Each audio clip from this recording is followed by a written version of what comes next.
السلام علیکم ورحمۃ اللہ وبرکاتہ۔ الحمد للہ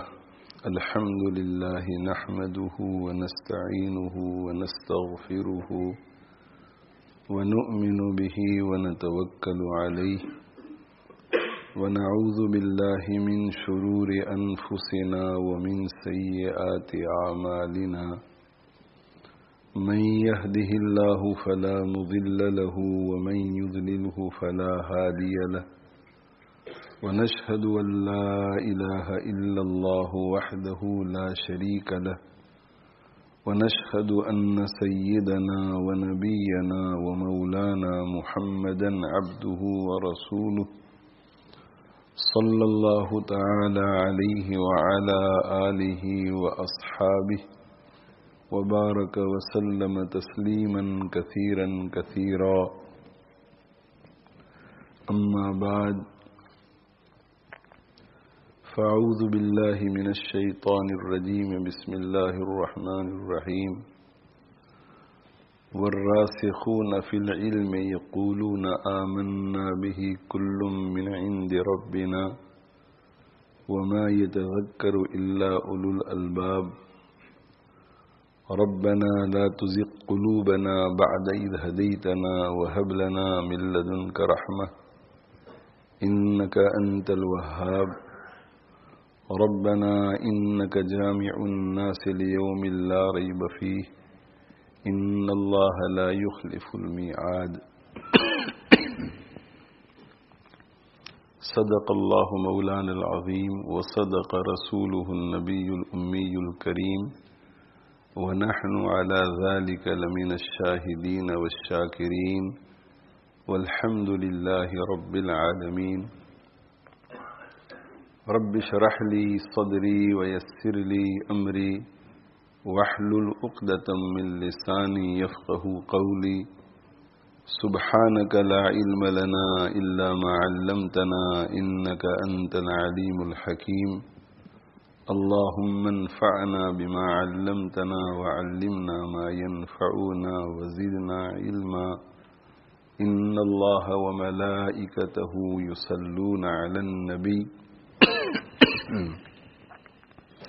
يا أيها الذين آمنوا صلوا عليه وسلموا تسليما، اللهم صل وسلم وبارك على سيدنا ومولانا محمد وعلى آله وأصحابه وأتباعه وأزواجه وذرياته۔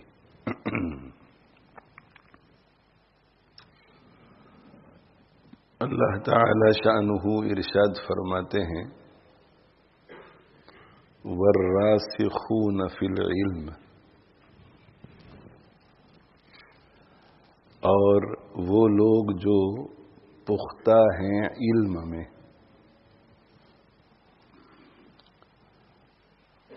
وہ لوگ جو علم میں رسوخ رکھتے ہیں، علم میں پختگی رکھتے ہیں،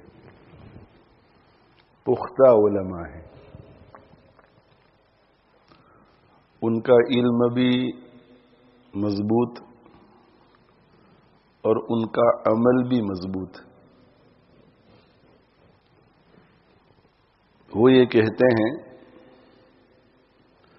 کل من عند ربنا،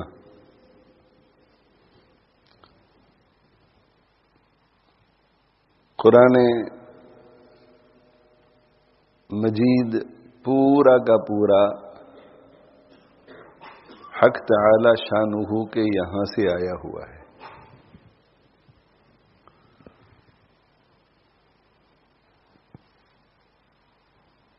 یہ قرآن مجید کی جتنی آیتیں ہیں الحمد سے لے کر والناس تک،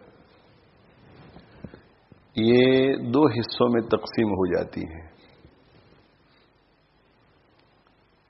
ایک حصہ محکمات ہیں،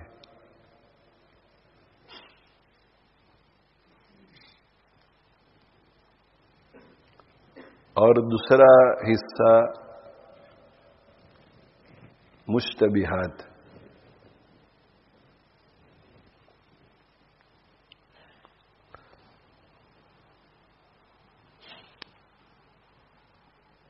اور قرآن مجید کا اکثر حصہ ہے وہ محکمات ہے. اور محکمات کا کیا معنی ہے؟ محکمات کا معنی یہ ہے کہ وہ واضح المراد ہو. اس کا معنی صاف صاف سمجھ میں آ جاتا ہے.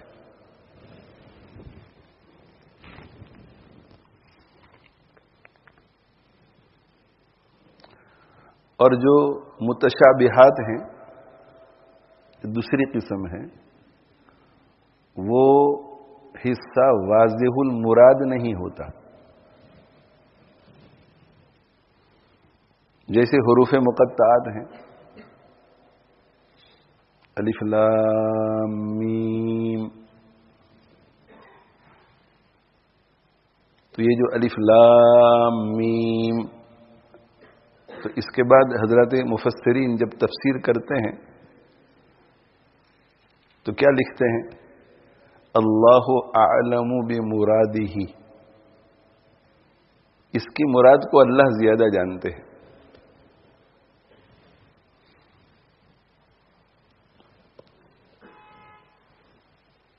پتہ نہیں اس کی مراد کیا ہے.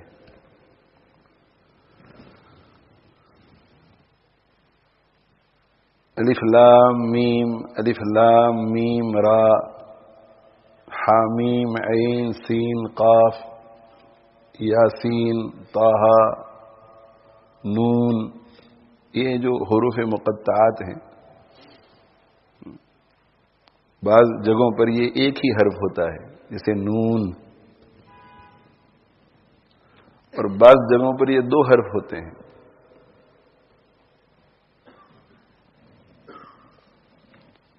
جیسے حامیم. بعض جگہوں پر یہ تین حروف ہوتے ہیں، جیسے الف لام میم. اور بعض جگہوں پر یہ چار حروف ہوتے ہیں، الف لام میم را. اور بعض جگہوں پر یہ کل 5 حروف ہوتے ہیں، حامیم عین سین قاف. تو یہ حروف مقطعات ہیں. یہ میں نے بطور مثال کے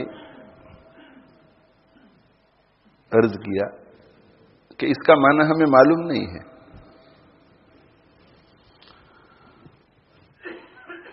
اسی طرح قرآن مجید میں اور بھی بعض جگہیں ہیں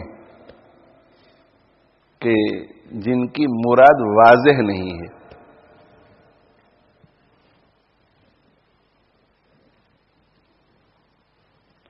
تو قرآن مجید 2 حصوں میں تقسیم ہے.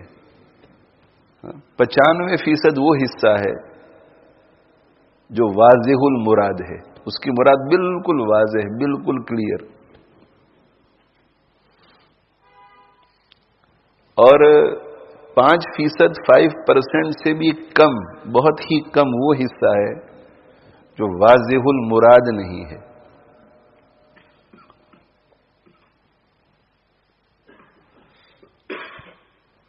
تو جن کے دلوں میں کجی ہے، کجی، جن کے ایمان پختہ نہیں ہے، جن کا یقین مضبوط نہیں ہے، جن کے دلوں کا تزکیہ نہیں ہوا ہے، جن کے دل صاف ستھرے نہیں ہوئے ہیں، وَأَمَّا الَّذِينَ فِي قُلُوبِهِمْ زَيْغٌ، وہ لوگ جن کے دلوں میں کجی ہے، وہ کیا کرتے ہیں؟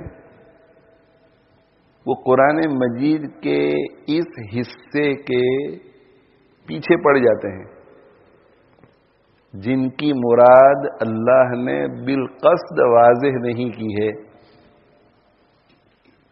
فَيَتَّبِعُونَ مَا تَشَابَهَ مِنْهُ، وہ پیچھے پڑ جاتے ہیں قرآن مجید کے اس حصے کے جو متشابہ ہے، جو کلیئر نہیں ہے.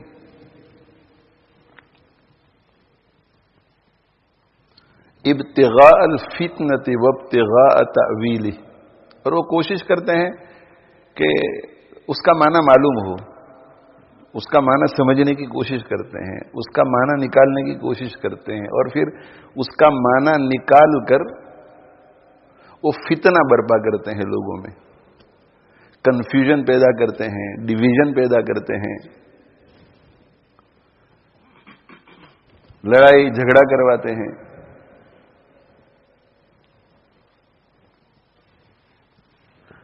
اللہ جل جلالہ وعم نوالہ ارشاد فرماتے ہیں کہ یہ حصہ جسے متشابہ کہا جاتا ہے،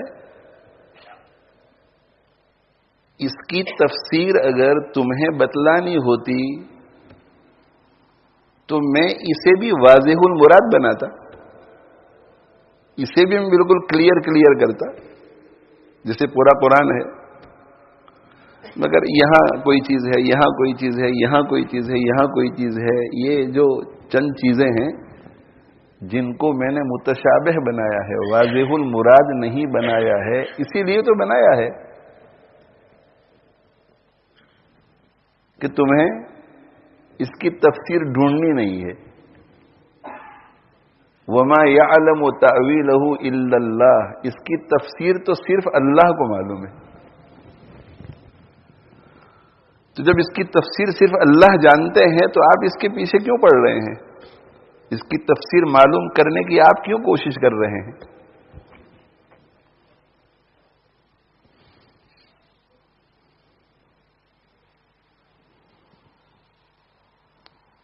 اب سوال یہ ہے کہ اللہ جل جلالہ وعم نوالہ نے قرآن مجید میں ایسی آیتیں کیوں نازل کی جن کی مراد واضح نہیں ہے، جن کا مطلب معلوم نہیں ہو سکتا؟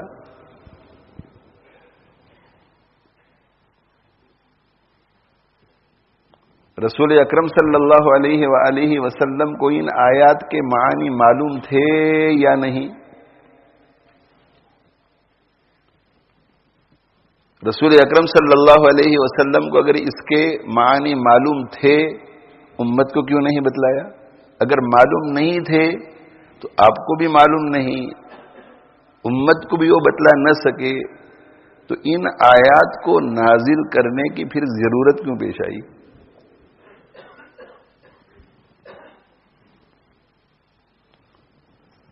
تو اللہ جل جلالہ وعم نوالہ یہی تو ارشاد فرما رہے ہیں کہ اس قسم کے سوالات ان لوگوں کے دل و دماغ میں اٹھتے ہیں جن کے دلوں میں کجی ہوتی ہے، اس لیے ہمیں یہ بحث کرنی ہی نہیں چاہیے۔ اس قسم کی آیات کے بارے میں کسی قسم کا سوال نہیں اٹھانا چاہیے۔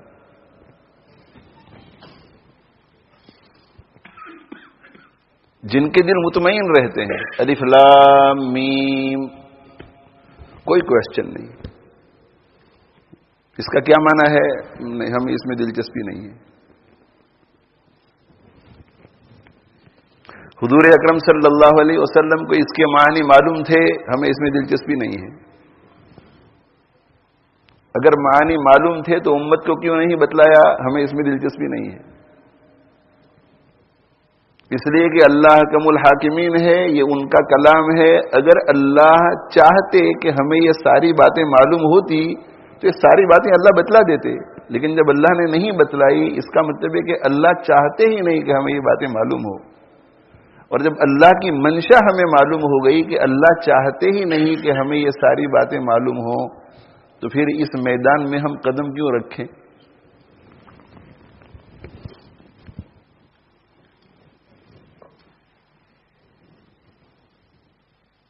وَمَا يَعْلَمُ تَأْوِيلَهُ إِلَّا اللَّهُ، اس حصے کی تفسیر صرف اللہ جانتے ہیں۔ متشابہ آیتیں جو ہیں، جو آیتیں متشابہ ہیں، ان کی تفسیر صرف اللہ جانتے ہیں۔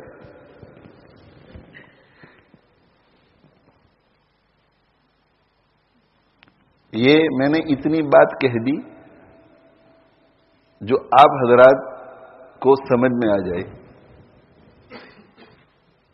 اتنی بات کافی ہے۔ وَأَمَّا الَّذِينَ فِي قُلُوبِهِمْ زَيْغٌ، جن لوگوں کے دلوں میں کجی ہوتی ہے، کجی ٹیڑھا پن ہوتا ہے۔ دیکھو، دلوں میں کجی ہوتی ہے تو انسان کفر کی طرف جاتا ہے، دلوں میں کجی ہوتی ہے تو شرک کی طرف جاتا ہے۔ ہاں، کجی کے بھی درجات ہیں، کجی بہت زیادہ ہو تو کفر، کجی بہت زیادہ ہو تو شرک، کجی بہت زیادہ ہو تو نفاق، کجی کم درجے کی ہوتی ہے تو پھر یہ بدعتوں کی طرف جاتا ہے۔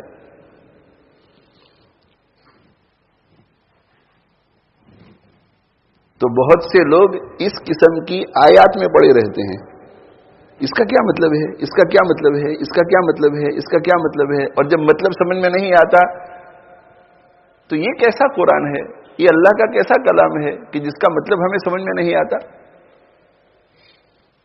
اور یہ شک پھر بڑھتے بڑھتے بڑھتے کفر میں لے جاتا ہے۔ اور کچھ لوگ وہ ہوتے ہیں کہ اس کی تفسیر کیا ہے، اس کا معنی کیا ہے، اس کی تفسیر کیا ہے، اس کا معنی کیا ہے، اس کی تفسیر کیا ہے، اس کا معنی کیا ہے، اور پھر ایسی تفسیر کرتے ہیں اور ایسا معنی کرتے ہیں جس کے نتیجے میں وہ بدعتی ہو جاتے ہیں۔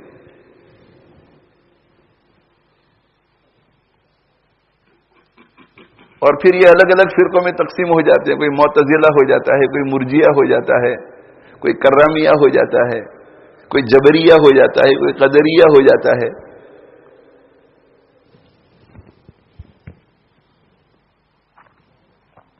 تو اعلیٰ درجے کی کجی کفر اور شرک، اس کے بعد بدعت،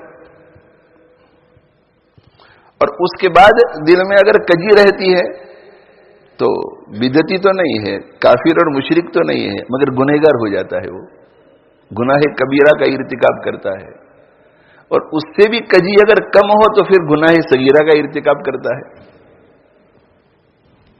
دل ٹیڑھا ہو جاتا ہے، سیدھا نہیں رہتا۔ دل سیدھا کب ہوتا ہے؟ جب وہ دل صراط مستقیم پر ہو۔ میرے اور آپ کے قدم صراط مستقیم پر تب جم سکتے ہیں جب ہمارا دل صراط مستقیم پر ہو، دل کو سیدھا رستہ نظر آئے، دل کو پہلے سیدھا رستہ نظر آئے۔ اور دل جو ہے یہ کمپیوٹر کی ہارڈ ڈرائیو ہے، اور دماغ جو ہے یہ کمپیوٹر کا مانیٹر ہے۔ یہ دل اگر سیدھا ہوگا تو پھر سوچ سیدھی ہوگی، اور سوچ سیدھی ہوگی تو آدمی اپنے قدموں کو سیدھے راستے پر جما سکے گا۔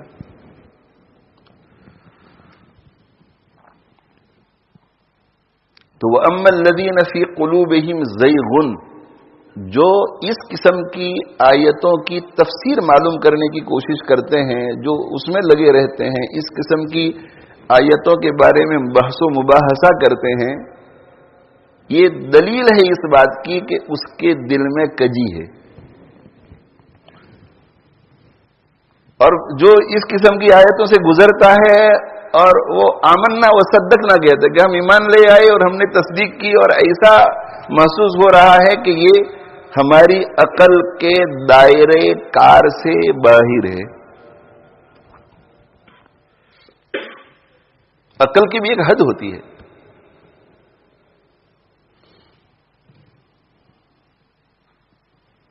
ہمیں علم حاصل ہوتا ہے حواس سے خمسہ سے، 5 سینسز سے ہمیں علم حاصل ہوتا ہے۔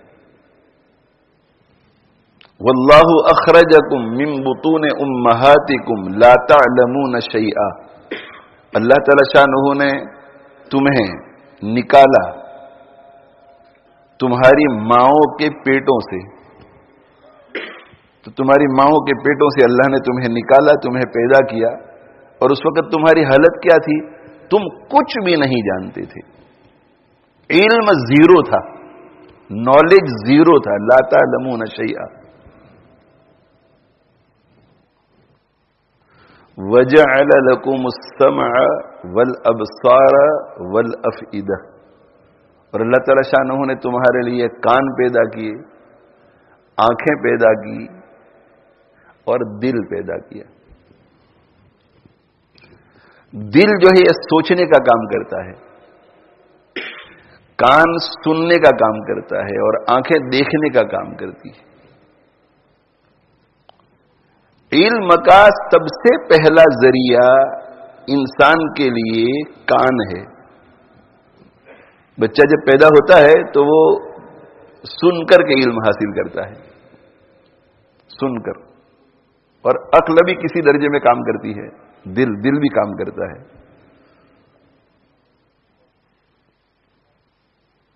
تو دل میں عقل ہے، یہ سوچنے کا کام یہ دل کرتا ہے، اور دل اور دماغ آپس میں مربوط ہیں. تو یہ ہارڈ ڈسک ہے کمپیوٹر کی اور یہ مانیٹر ہے، تو دونوں ایک ساتھ چلتے ہیں. یہ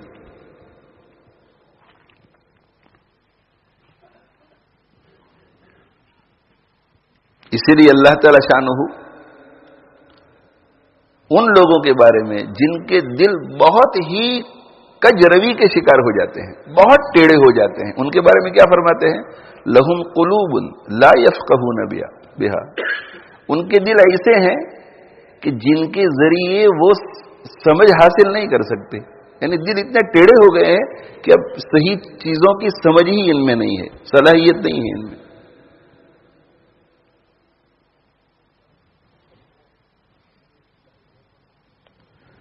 تو جب تم ماؤں کے پیٹوں سے نکلے تھے اس وقت تمہارے پاس کچھ بھی علم نہیں تھا.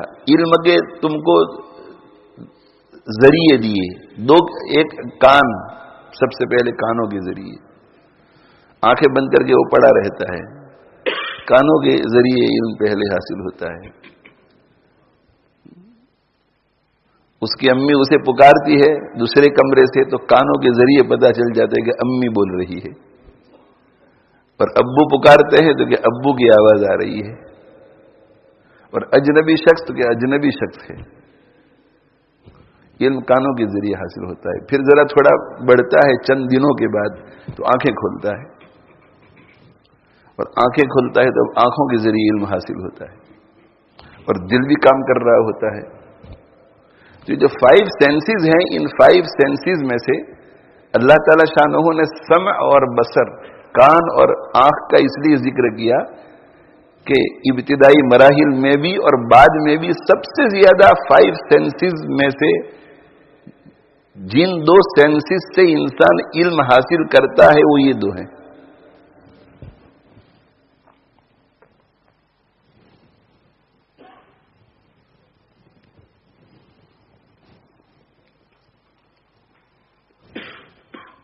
تیسرا سینس جو ہے وہ کیا ہے؟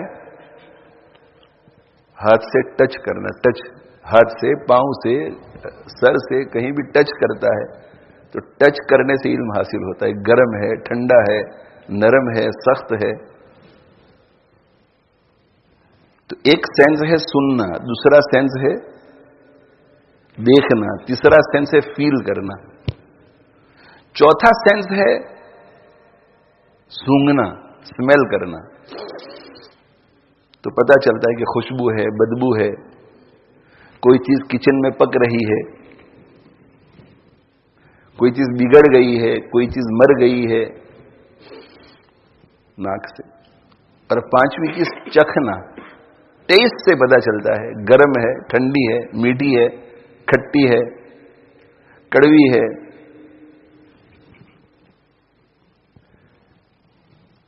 یہ 5 سینسز ہے. یہ جو 5 سینسز ہیں ان سے ہمیں علم حاصل ہوتا ہے. یہ پہلا درجہ ہے علم کا. اور یہ جو 5 سینسز ہیں ان میں سے سب سے زیادہ ہم کس چیز کو استعمال کرتے ہیں؟ آنکھ اور کان.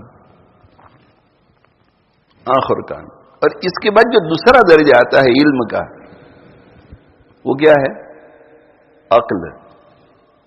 عقل، دل، دماغ. دل، دماغ. ٹیبل کو آپ دیکھتے ہیں کہ یہ ٹیبل ہے، دیکھنے سے پتہ چلا کہ ٹیبل ہے. ٹیبل کو آپ فیل کرتے ہیں تو پتہ چلتا ہے کہ یہ لکڑی کی بنی ہوئی ہے. دیکھتے ہیں تو پتہ چلتا ہے کہ لکڑی کی بنی ہوئی ہے. فیل کرتے ہیں، پکڑتے ہیں تو پتہ چلتا ہے کہ سخت ہے. لیکن یہ جو 5 سینسز ہیں، خواص خمسہ، ان سے آپ کو یہ پتہ نہیں چل سکتا کہ بنی کیسے ہے. بنی کیسے ہے؟ یہ ٹیبل بنی کیسے ہے؟ اس کے لیے عقل چاہیے. عقل آپ کو کہے گی کہ یہ ٹیبل ایسے ہی وجود پذیر نہیں ہو سکتی، کوئی بنانے والا ضرور ہوگا.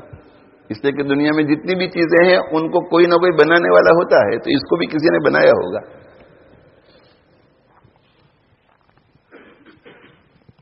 یہ فیصلہ عقل کرتی ہے.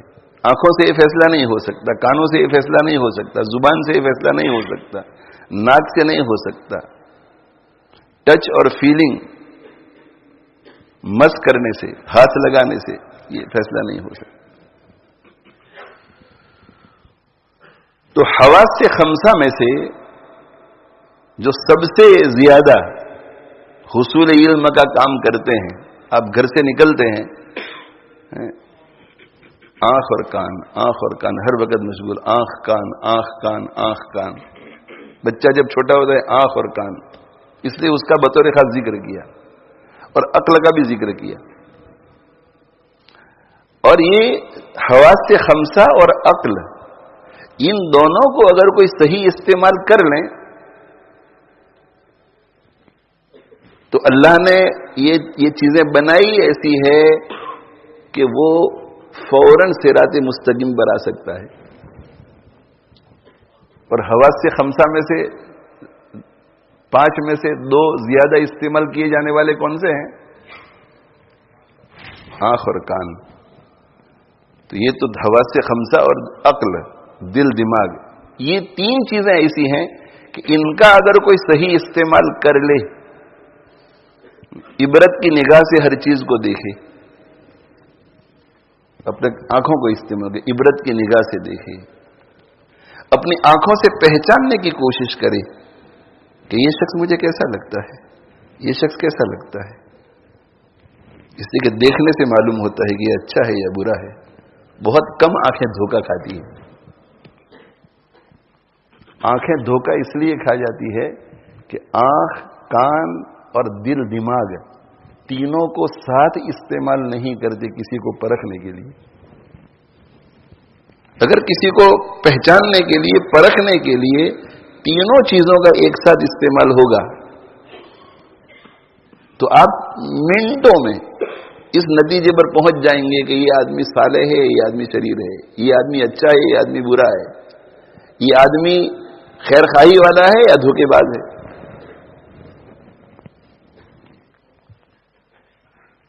لیکن ہم لوگ جذبات سے خالی نہیں، طبیعت میں اعتدال نہیں، تو کبھی کسی کو دیکھ کر اول وہلے میں نفرت ہو جاتی ہے اور کسی کو دیکھ کر اول وہلے میں محبت ہو جاتی ہے. نفرت کا غلبہ ہو گیا تو اب طبیعت اعتدال میں نہیں رہی. اول وہلے میں محبت کا غلبہ ہو گیا تو طبیعت اعتدال میں نہیں رہتی، اس لیے غلط فہمی ہو جاتی ہے.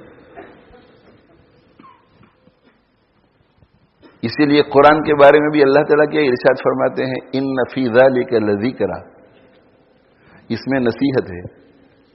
پھر کس کے لیے نصیحت ہے؟ جو کان، آنکھ اور دل کو استعمال کرے. ان فی ذلک لذکر لمن کان لہ قلب او القى السمع وهو شہید.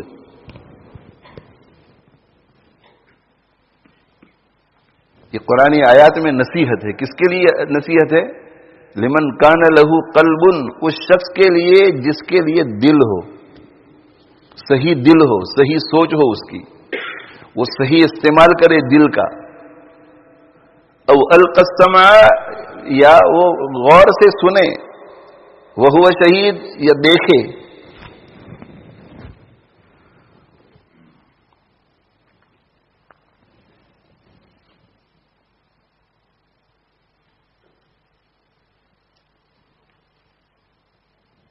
تو یہ علم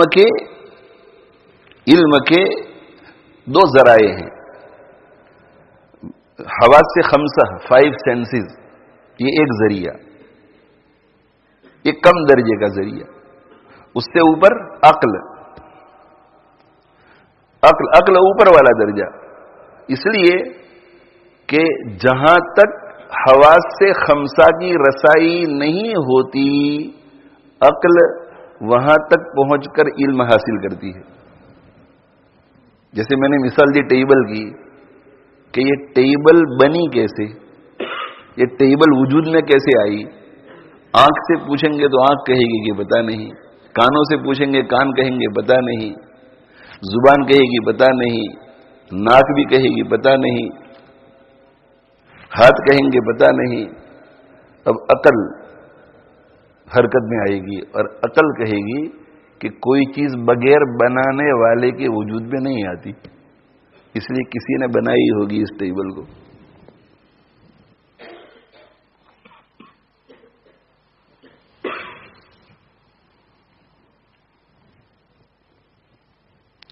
اب یہ جو 5 سینسز ہیں یہ بھی مخلوق، اور عقل ہے یہ بھی مخلوق، اور اللہ تعالی شانہ کی جتنی مخلوقات ہیں ان میں سے کوئی انڈیفینٹ نہیں ہوتی، ان میں سے کوئی بھی ان لمیٹڈ نہیں ہوتی، ان میں سے کوئی بھی ایبسولوٹ نہیں ہوتی۔ ایبسولوٹ صرف اللہ کی ذات ہے، ان لمیٹڈ صرف اللہ کی ذات ہے، انڈیفینٹ صرف اللہ کی ذات ہے۔ مخلوق میں اور خالق میں فرق یہی ہے، اللہ کی ذات لا محدود، اللہ کی صفات لا محدود، اللہ کا علم لا محدود، اللہ کی قدرت لا محدود، لیکن مخلوقات جتنی ہیں وہ مخلوقات بھی محدود، اور ان کی جو طاقتیں ہیں وہ بھی محدود۔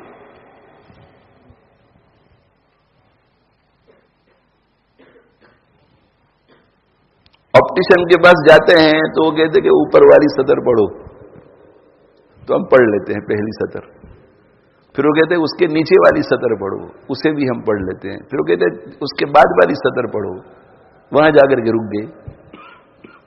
اور اگر آنکھیں تیز ہے تو کہا اس کے بعد والی پڑھو، اسے پڑھ لیا، اس کے بعد والی پڑھو، رک گئے۔ محدود، محدود۔ سید صاحب وہاں سے کوئی بات کہے، سن لی میں نے، اب سید صاحب دروازے تک پہنچ جائے اور وہاں سے بولے، سن لی وہ بھی۔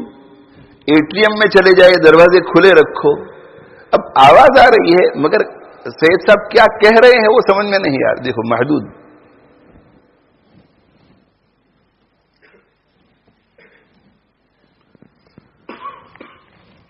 ہماری ذات بھی محدود ہے، ہم ایک ہی وقت میں ہر جگہ نہیں ہو سکتے، ہم ہمیشہ کے لیے دنیا میں نہیں رہ سکتے، ہماری طاقتیں بھی محدود۔ ایک مرحلہ آتا ہے کہ نہیں اب نظر نہیں آتا، بھائی وہ کیا ہے تو نظر آ رہا ہے کہ بکری ہے، قریب جا کر کے دیکھا تو ہرن نکلا، بھائی وہاں کون کھڑا ہے، دیکھا تو زید نظر آیا، قریب جا کر کے دیکھا تو بکر تھا۔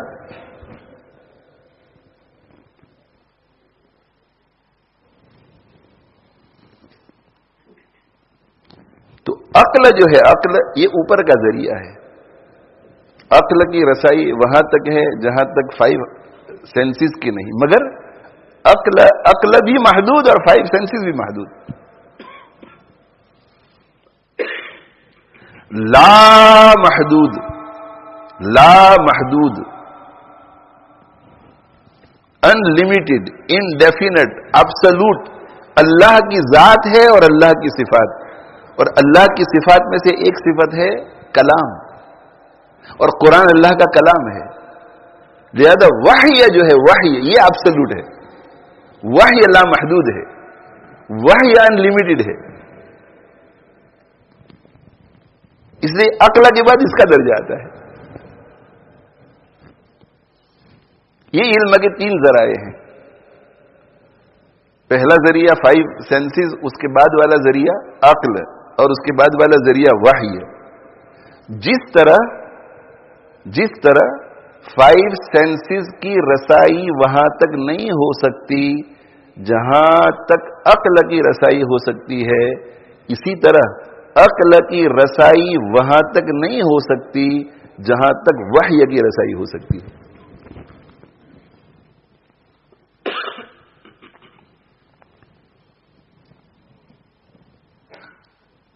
اس لیے جس طرح پوری دنیا میں رہنے والے عقل مند لوگ ایسے شخص کو جو عقل سے سمجھی جانے والی چیز کو آنکھوں سے سمجھنے کی کوشش کرے، کانوں سے سمجھنے کی کوشش کرے، زبان سے سمجھنے کی کوشش کرے، ناک سے سمجھنے کی کوشش کرے، ٹچ کر کے سمجھنے کی کوشش کرے، اسے احمق کہیں گے، بے وقوف کہیں گے، اسی طرح جو شخص وحی کی چیز کو عقل سے سمجھنے کی کوشش کرے گا اسے بھی احمق کہا جائے گا.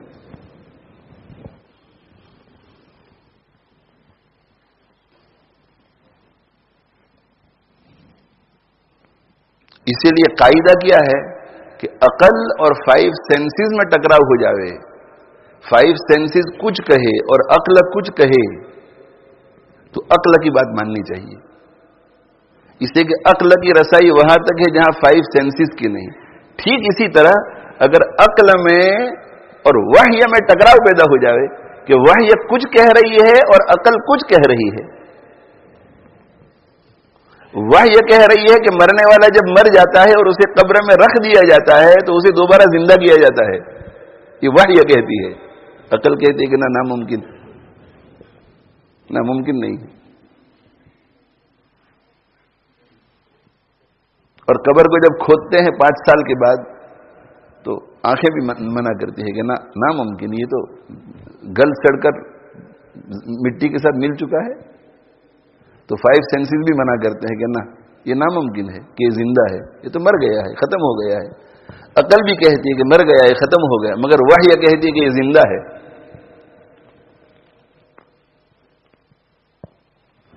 تو 5 سینسز کو بھی پرے رکھ دو، عقل کو بھی پرے رکھ دو. پریشان ہو جاتا ہے نا آدمی دیکھ کر کے، پریشان کہ یار وحی کہتی ہے کہ یہ آدمی زندہ ہے، یا تو اسے سزا ہو رہی ہے یا یہ جنت کے مزے لوٹ رہا ہے. انما القبر روضۃ من ریاض الجنہ او حفرۃ من حفر النار. یا تو جنت کا یہ باغ ہے یا جہنم کا گھڑا ہے. ہمیں تو جہنم کا گھڑا بھی نظر نہیں آتا، جنت کا باغ بھی نظر نہیں آتا. تو آدمی پریشان ہو جاتا ہے. جب عقل سے سوچے گا تو پریشان، 5 سینسز سے سمجھنے کی کوشش کرے گا تو پریشان. تو 5 سینسز کے سے حاصل ہونے والے علم کو بھی پرے کر دو، سائڈ پر، پرے کا معنی پرے کر دو اس کو بھی، اور عقل سے حاصل ہونے والے علم کو بھی پرے کر دو، اور وحی کی شان سے سوچو، وحی کی شان کو باقی رکھو بس، تو پریشانی ختم ہو جائے گی.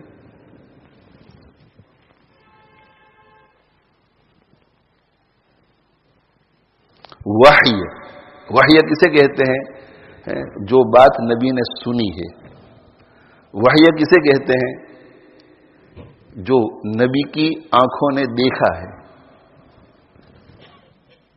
ایمان اسی کو کہتے ہیں کہ 5 سینسز کی بات کو آپ ایک طرف رکھ دیں، عقل کی بات کو ایک طرف رکھ دیں، اور نبی کی دیکھی ہوئی اور نبی کی سنی ہوئی پر آپ ایمان لے آئیں. نبی کی سنی ہوئی کو مان اور نبی کی دیکھی ہوئی کو مان، اس کا نام ہے ایمان.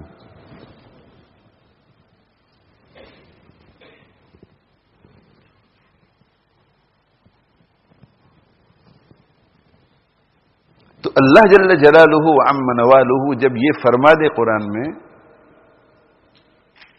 کہ قرآن مجید کی آیات 2 حصوں میں تقسیم ہے، اور احادیث شریفہ چونکہ قرآن مجید ہی کی تفسیر ہے اس لیے احادیث شریفہ بھی 2 حصوں میں تقسیم ہے.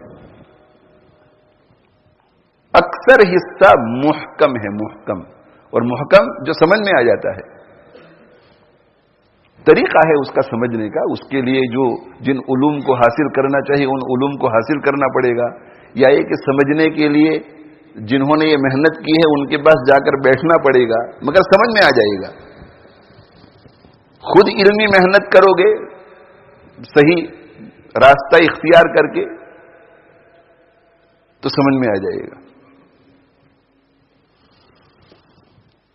یا یہ کہ صحیح آدمی کے پاس جا کر بیٹھو گے اس سے آپ کہو گے تو وہ سمجھائے گا تو سمجھ میں آ جائے گا. محکم اور متشابہ وما یعلم تأویلہ الا اللہ.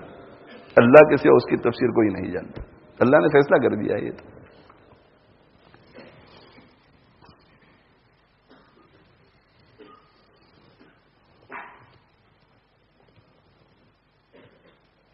وَأَمَّا الَّذِينَ فِي قُلُوبِهِمْ زَيْغٌ.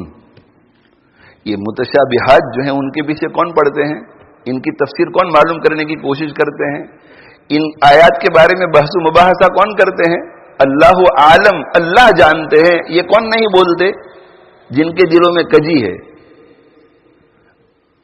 اور وہ ایسا کیوں کرتے ہیں؟ ابتغاء الفتنہ، فتنے کی جستجو میں. وہ چاہتے ہیں کہ فتنہ ہو، کنفیوژن ہو، لوگوں میں غلط فہمیاں پیدا ہو، آپس میں لڑائی جھگڑے ہوں، ڈویژن ہو جائیں. اور دوسری جماعت والراسخون فی العلم، جو علم میں رسوخ رکھتے ہیں، یعنی جن کے دلوں میں کجی نہیں ہے، جن کے دلوں میں کجی نہیں ہے، جن کے دل مصفا اور مجلہ ہے، مزکا ہے، مربع ہے، صاف ستھرے، ایمان پختہ، یقین مضبوط، رذائل سے پاک، خسائل سے آراستہ. الراسخون فی العلم، وہ کیا کہتے ہیں؟ ہمیں اس کی تفسیر سے کچھ لینا دینا نہیں، آمنا بھی، ہم اس پر ایمان لے آئے. آمنا بھی، ایمان لے آئے. ہم ان آیتوں پر بھی ایمان لے آئے جو واضح المراد ہیں، جن کی مراد سمجھ میں آ رہی ہے، اور ان آیتوں پر بھی ایمان لے آئے جن کی مراد واضح نہیں ہے، سمجھ میں نہیں آ رہی، ان پر بھی ایمان لے آئے. کل من عند ربنا، یہ دونوں قسم کی آیتیں ہمارے پروردگار کے پاس سے آئی ہیں.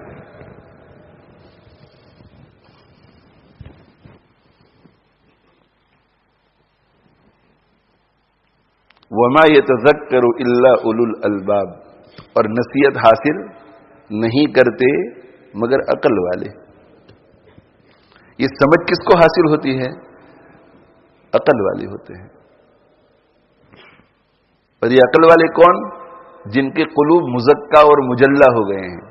تو عقلوں میں اب کجی نہیں رہی، دل میں کجی نہیں تو عقل میں کجی نہیں. اعلیٰ درجے کے ہوشیار لوگ، علم میں پختہ، اعلیٰ درجے کے ہوشیار لوگ، اتنے اعلیٰ درجے کے ہوشیار کہ اللہ جل جلالہ وعم نوالہ نے یہ جو توفیق ان کو عطا فرمائی ہے، جس کے نتیجے میں یہ متشابہات کے پیچھے نہیں جاتے، متشابہات کی تفسیر نہیں ڈھونڈتے. ان کا دل یہ کہتا ہے کہ حکمت ہوگی اللہ کی، مصلحت ہوگی اللہ کی.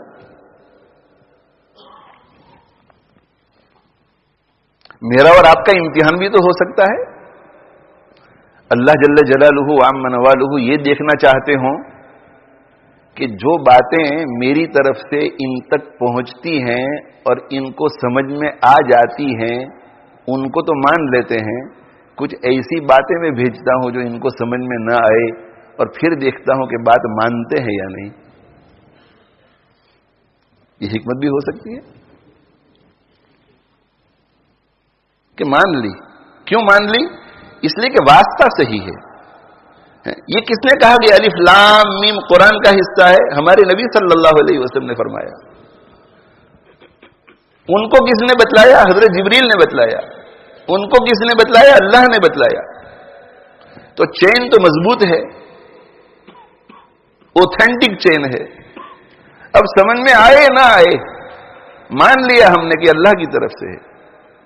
شروع سے لے کر اخیر تک ہر آیت اور قرآن کے ہر حصے کو ہم سمجھ پاتے تو قبول کرنے میں دشواری کیا تھی.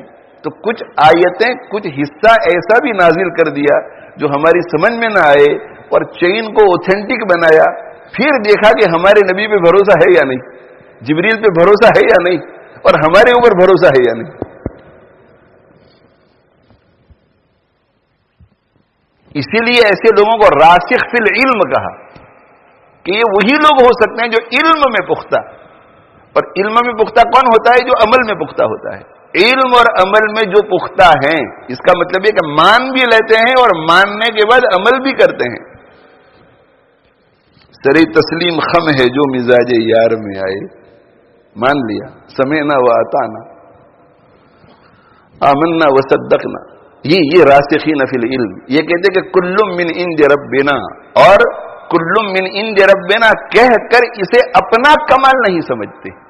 یہ اعلیٰ درجے کی بات ہے. اتنی ذہانت، اپنا کمال نہیں سمجھتے، بلکہ وہ یہ سمجھتے ہیں کہ کل من عند ربنا آمنا بھی، ہم اس پر ایمان لے آئے، ان آیات پر بھی جو سمجھ میں آئیں، ان آیات پر بھی جو سمجھ میں نہیں آئیں، ہم ایمان لے آئے کہ یہ سب کچھ اللہ کی طرف سے آیا ہوا ہے، اللہ ہی کا کلام ہے، اللہ کی طرف سے وحی آئی ہے. اور پھر یہ نہیں سمجھتے کہ یہ ہمارا کمال ہے، بلکہ وہ یہ سمجھتے ہیں کہ اللہ کی کرم نوازی ہے کہ ہم ایسا کر سکیں. اسی لیے آگے کیا کہتے ہیں؟ ربنا لا تزغ قلوبنا بعد اذ ہدیتنا. یہ آپ نے ہدایت دی ہے، آپ نے رہنمائی فرمائی ہے، آپ نے یہ سوچ دی ہے. آمنا بہ کل من عند ربنا. تو ہدایت دینے کے بعد، سیدھا چلانے کے بعد ہمارے دلوں کو کج روی کا شکار مت بنانا، ہمارے دلوں کو ٹیڑھا مت کرنا. یہ آپ نے ہمارے دلوں کو مزکا کر دیا ہے، مجلہ کر دیا ہے، سوجھ بوجھ عطا فرمائی ہے، اس میں گڑبڑ نہ ہو. لا تزغ قلوبنا بعد اذ ہدیتنا وہب لنا من لدنک رحمہ. اب تک جو کچھ ہوا ہے آپ کی رحمت کی برکت سے ہوا ہے، اس رحمت کی بارشیں ہم پر برساتے رہنا، یہاں تک کہ ہم حسن خاتمہ کے ساتھ دنیا سے جائیں. انک انت الوہاب، اس لیے کہ تو ہی عطا کرنے والا ہے، تیرے بغیر یہ دولتیں نہیں مل سکتی.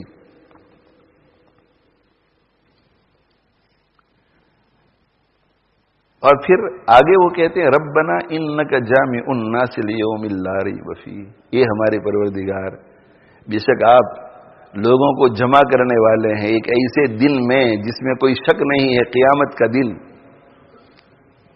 ان اللہ لا یخلف المیعاد. اور اللہ تعالیٰ وعدہ خلافی نہیں کرتے. اللہ نے فرمایا ہے کہ میں تم سب کو جمع کرنے والا ہوں، تمہارا حشر ہونے والا ہے، یہ ہوگا.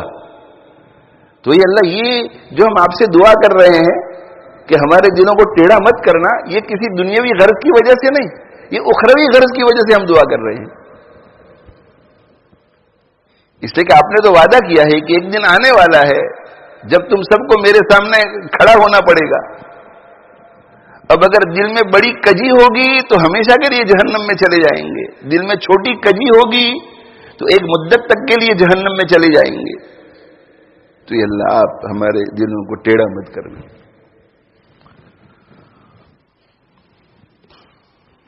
اللہ مجھے اور آپ کو الراسخون فی العلم بنائے، الراسخون فی العلم اللہ بنائے. الراسخون فی العلم، جو جن کی کیفیت یہ ہو کہ اللہ اور اس کے رسول صلی اللہ علیہ وسلم کی طرف سے کوئی بات آئے تو سمجھ میں آئے نہ آئے سر تسلیم خم ہے، جو مزاج یار میں آئے، وائی وائی وائی نہیں. صحابہ کرام رضوان اللہ تعالی علیہ مجمعین کے سینکڑوں سوالات آپ کو ملیں گے احادیث شریفہ کے ذخیرے میں. بار بار سوال پوچھتے ہیں کہ یا رسول اللہ صلی اللہ علیہ وسلم یہ ای العمل احب الی اللہ، کون سا عمل اللہ کو بہت زیادہ محبوب ہے؟ سوال ہے نا. کیف یاتیک الوحی، وہی آپ کے پاس کس کیفیت کے ساتھ آتی ہے؟ لیکن کہیں آپ کو کیوں یہ نہیں ملتا، کیوں نہیں ملتا؟ وائی نہیں ملتا آپ کو. اس لیے کہ وہ سارے کے سارے راسخون فی العلم تھے. انما یخشی اللہ من عبادہ العلماء. حقیقی معنی میں عالم کون ہے؟ جس کے پاس خشیت ہو. کبھی کبھی ایسے لوگ بھی ہوتے ہیں کہ جو باقاعدہ درس نظامی پڑھے ہوئے نہیں ہوتے، کسی مدرسے سے فارغ نہیں ہوئے ہوتے، 6 سال کا کورس انہوں نے مکمل نہیں کیا ہوا ہوتا، مگر انہوں نے اتنا علم حاصل کر لیا ہے جتنے علم کی ان کو ان کی زندگی میں اللہ کو راضی کرنے کی ضرورت پڑتی ہے. تو علم تو اتنا ہے مگر دل ان کا مزکا مجلہ ہے، اس لیے ان کے دلوں میں خشیت ہے، اور اس خشیت کی وجہ سے وہ اللہ کی نافرمانی کبھی نہیں کرتے. تو ایسے لوگوں کے بارے میں قرآن کہتا ہے کہ انما یخشی اللہ من عبادہ العلماء، اللہ کے بندوں میں سے اللہ سے صرف جاننے والے ڈرتے ہیں، جاننے والے۔ اس سے مدرسے سے فضلا مراد نہیں ہے، جاننے والے، یعنی حقیقت کو جاننے والے، دنیا کی حقیقت کیا ہے، آخرت کی حقیقت کیا ہے، اللہ نے مجھے پیدا کیا ہے اس کی حقیقت کیا ہے، دنیا میں بھیجنے کی حقیقت کیا ہے، مجھے میری زندگی کی حقیقت کیا ہے، مجھے دنیا میں آ کر کیا کرنا ہے۔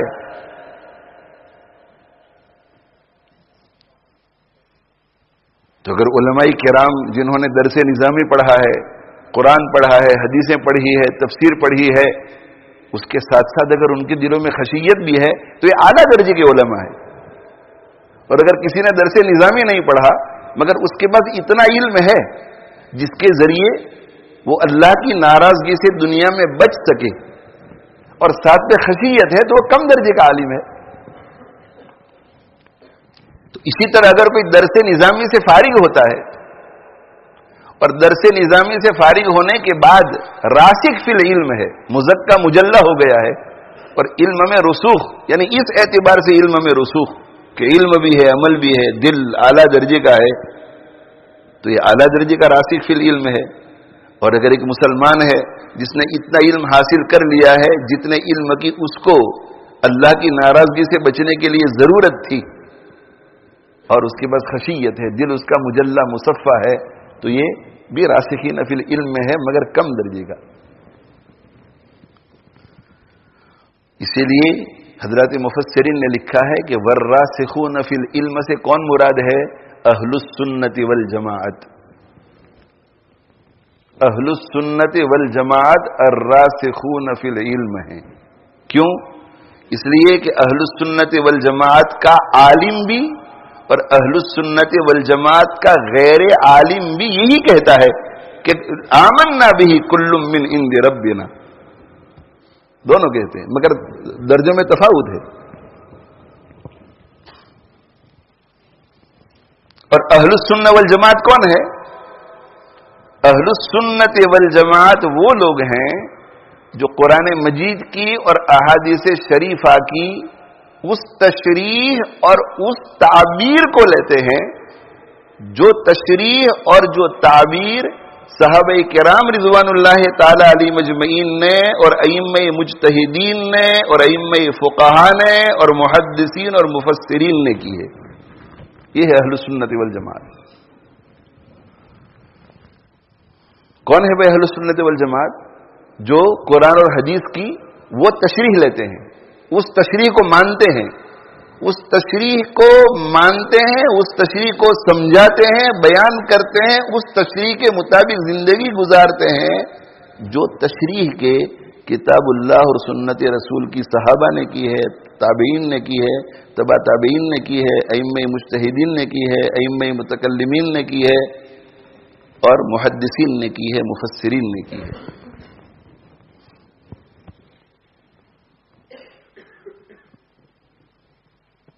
اور اہل سنت والجماعت کی سب سے صحیح شکل ہمارے زمانے میں علماء دیوبند ہے۔ اس لیے ہم کیا ہیں؟ ہم اہل سنت والجماعت دیوبندی ہیں،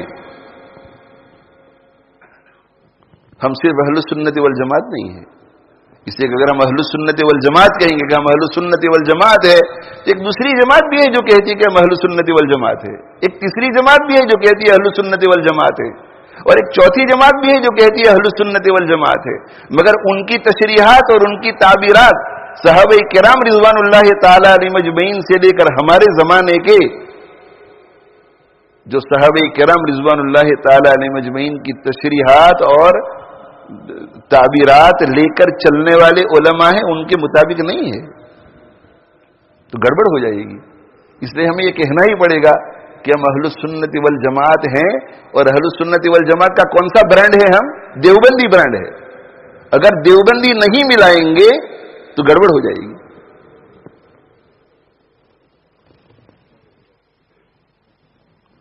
اس قسم کے نعرے بہت خوبصورت لگتے ہیں کہ ہم تو مومن ہیں، ہم مسلم ہیں، مومن اور مسلم ہیں، ہم مومن اور مسلم ہیں۔ اللہ فرماتے ہو سماکم المسلمین، تو دنیا میں اپنے آپ کو مسلم کہنے والے کم لوگ ہیں.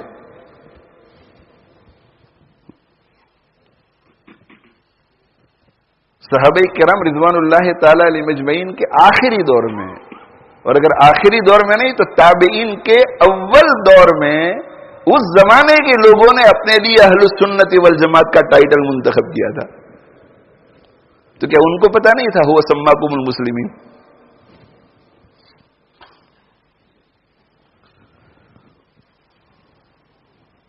ان کو پتا نہیں تھا. مسلم، ہم بھی مسلم اور معتزلہ بھی مسلم. وہ بھی کہتے تھے معتزلہ کہ ہم مسلم ہیں. معتزلہ مرجیہ بھی کہتے تھے ہم مسلم ہیں، اور قدریہ بھی کہتے تھے کہ ہم مسلم ہیں، کرامیہ بھی کہتے تھے کہ ہم مسلم ہیں، جبریہ بھی کہتے تھے ہم مسلم ہیں. تو اس زمانے کے ہمارے اکابر نے دیکھا کہ یہ بھی کہتے ہیں کہ مسلم ہے، یہ ہم بھی کہتے ہیں مسلم ہے، تو لوگ کنفیوز ہو جائیں گے. تو صحیح برانڈ کون سا ہے اسلام کا؟ تو انہوں نے کہا کہ مسلم اہل السنت والجماعت. مسلم ہیں مگر ہم اہل السنت والجماعت ہیں. ہم وہ لوگ ہیں جو اللہ کے رسول صلی اللہ علیہ وسلم کی سنت اور صحابہ کرام رضوان اللہ تعالی علیہ مجمعین کے اقوال کی روشنی میں دین پر چلتے ہیں. تو ہم مسلم ہیں مگر مسلم اہل السنت والجماعت. لیکن یہ نام بہت لمبا ہو جاتا ہے، تو لمبا ہو جاتا ہے اس لیے ہم اہل السنت والجماعت ہیں. وہ مسلم کا لفظ نکل گیا. اس کا معنی یہ نہیں کہ ہم مسلم نہیں ہیں. مسلم آپ کیا ہیں؟ ہم مسلم اہل السنت والجماعت. تو وہ مسلم نکل گیا کہ مسلم تو ہے ہی. مسلم کے بہت سارے برانڈ ہیں، اس میں سے کون سے ہیں آپ؟ کہ ہم اہل السنت والجماعت ہیں. اور یہ مسلم نہیں، یہ مسلم نہیں، یہ معتزلہ ہے، یہ مرجیہ ہے.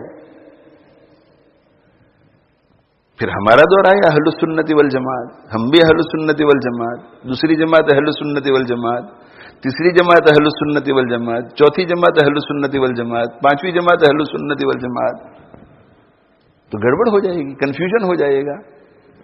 آپ کو اگر کہیں گے کہ آپ اہل السنت والجماعت ہے، آپ یہاں سے ہجرت کر کے امریکہ جا رہے ہیں، تو اہل السنت والجماعت کی مسجد میں نماز پڑھنا اور اہل السنت والجماعت کے عالم سے فتوی پوچھ کر کے عمل کرنا، اور آپ کے بچوں کو اہل السنت والجماعت کے مکتب میں پڑھانے کے لیے بھیجنا، تو کس اہل السنت والجماعت کے مکتب میں بھیجیں گے آپ؟ کس اہل السنت والجماعت کے مفتی سے سوال پوچھیں گے؟ تو آپ یہاں سے امریکہ جائیں اور ہم آپ کو نصیحت کریں تو یہ کہنا پڑے گا کہ نہیں کہ اہل السنت والجماعت دیوبندی کے مدرسے میں بچوں کو بھیجنا. اور اگر تمہیں کسی چیز کی ضرورت پیش آ جائے تو ہر مفتی کو مت پوچھنا، اہل السنت والجماعت دیوبندی مفتی سے سوال کرنا. اور ہر مسجد میں جا کر کے نماز مت پڑھنا، اہل السنت والجماعت دیوبند کی مسجد میں جا کے نماز پڑھنا. یہ کہنا پڑے گا کہ نہیں؟ اور جیسے انہوں نے نام بہت لمبا ہو گیا تو مسلم کو چھوڑ کر صرف اہل السنت والجماعت کہا، تو اب مسلم، اہل السنت والجماعت، دیوبندی، تو پہلے ناموں کو حذف کر کے کہا کہ ہم دیوبندی ہیں، ہم دیوبندی ہیں. تو جب ہم کہتے ہیں کہ ہم دیوبندی ہیں، اس کا مطلب کیا ہے؟ ہم جناب محمد الرسول اللہ صلی اللہ علیہ وسلم کی ختم نبوت پر ایمان لائے ہیں، اور ہم مسلم اور مومن ہیں، اہل سنت والجماعت سے تعلق رکھتے ہیں، اور اہل سنت والجماعت کی اس جماعت کے ساتھ تعلق رکھتے ہیں جن کی تصریحات اور تعبیرات کتاب اللہ اور سنت رسول کی وہی ہے جو صحابہ کرام رضوان اللہ تعالی علیہ مجمعین کی تھی. دیوبندیت کا یہ مطلب ہے، یہ لفظ ہے دیوبندیت کا، یہ معنی ہوتا ہے. اس لیے ہم حیا کیوں کریں بھائی؟ ہم کیوں شرمائیں؟ ہمارے اسلاف امام بخاری رحمۃ اللہ علیہ وغیرہ خود کو اہل السنت والجماعت کہنے سے نہیں شرماتے تھے. ان کو یہ خیال نہیں آتا تھا کہ ہم تو مسلم ہیں، ہم اہل السنت والجماعت کیسے بن گئے. وہ جانتے تھے کہ اہل السنت والجماعت کا معنی یہ ہے کہ ہم حق پرست مسلم ہیں، ہم سچے مسلم ہیں. تو اسی طرح ہم بھی جب کہتے ہیں کہ ہم دیوبندی ہیں، اس کا مطلب یہ کہ ہم سچے مسلم ہیں، ہم حق پرست مسلم ہیں، ہم صحابہ کرام رضوان اللہ تعالی علیہ مجمعین کے طریق پر چلنے والے مسلم ہیں. تو ہمیں اپنے آپ کو دیوبندی کہلانے میں کیوں شرم آتی ہے؟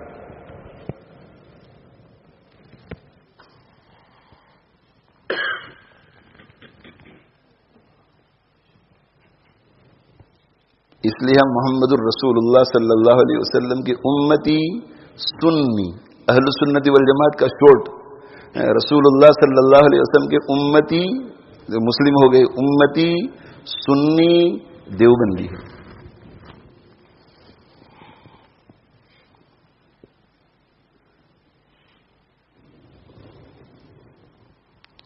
تو والراسخون فی العلم، اس کی تفسیر اہل السنت والجماعت ہے.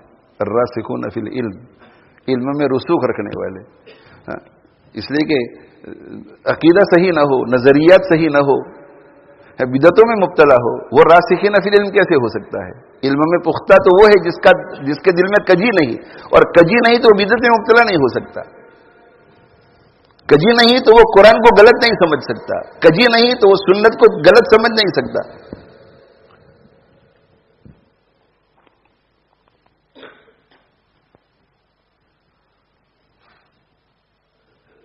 تو راسخین فی العلم کیا کہتے ہیں؟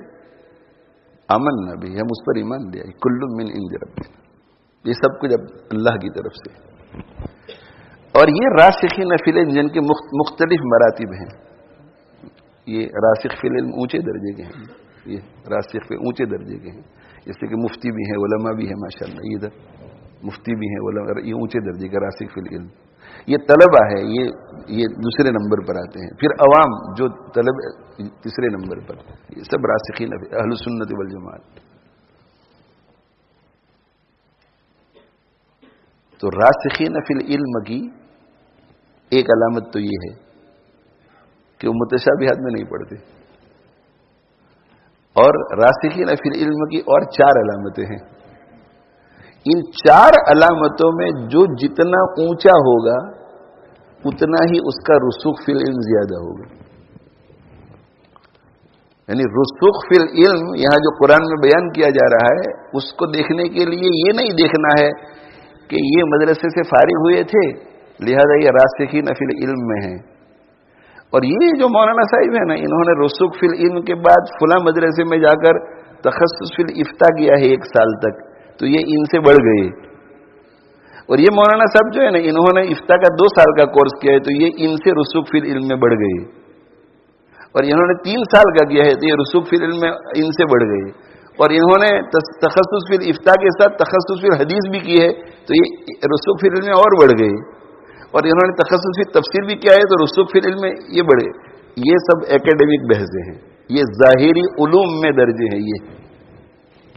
یہاں جو والراسخون فی العلم کہا گیا ہے، ان میں بڑا کون ہے؟ 4 چیزیں ہیں. ان 4 چیزوں میں جس کا مرتبہ جتنا اونچا ہوگا اتنا راسخین فی العلم میں اس کا مرتبہ اتنا ہی زیادہ ہوگا، چاہے وہ عالم ہو چاہے غیر عالم ہو.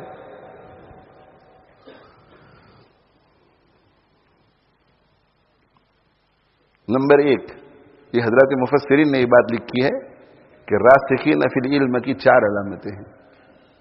نمبر 1، التقوی فیما بینہ و بین اللہ، اس کے اور اللہ کے درمیان تقوی ہو، اس کا اللہ سے معاملہ تقوی والا ہو. اب تقوی کے بہت سارے درجات ہیں،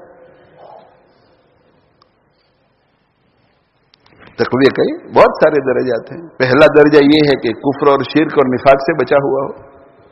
دوسرا درجہ ہے کہ بدعتوں سے بچا ہوا ہو.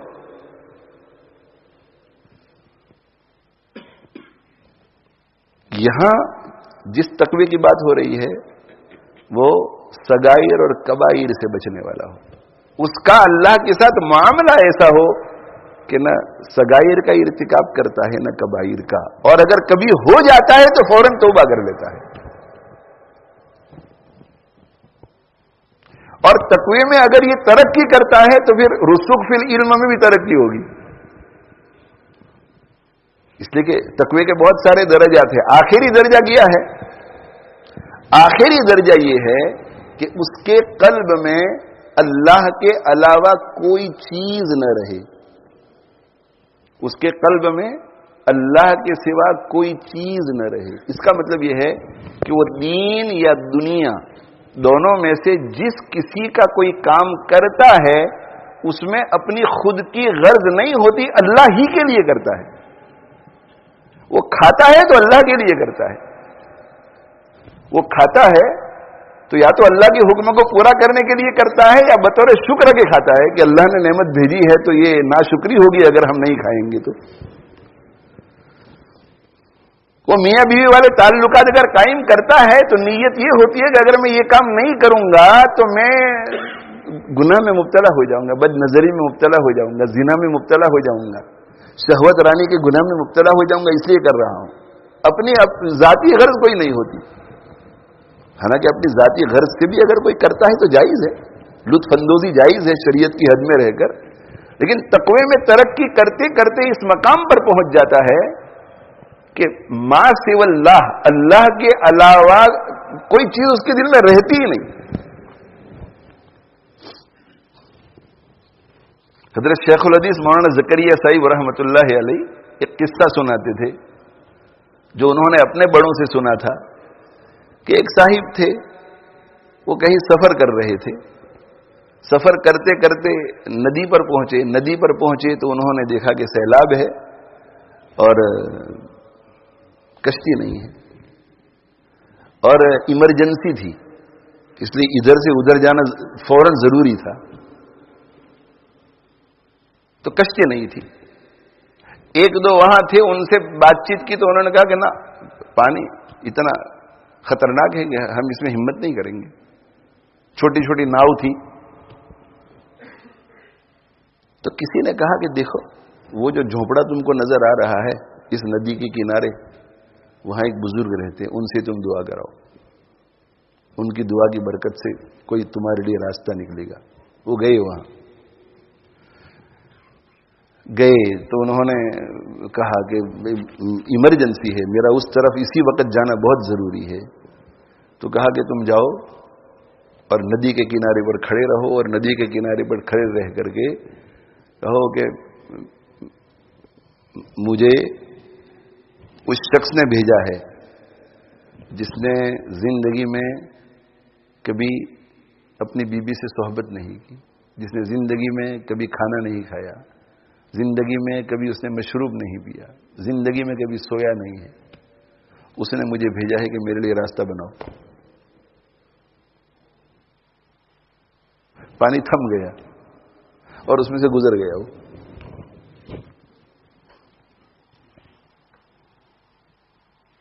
اب بیگم جو ہے اس نے لڑائی شروع کر دی.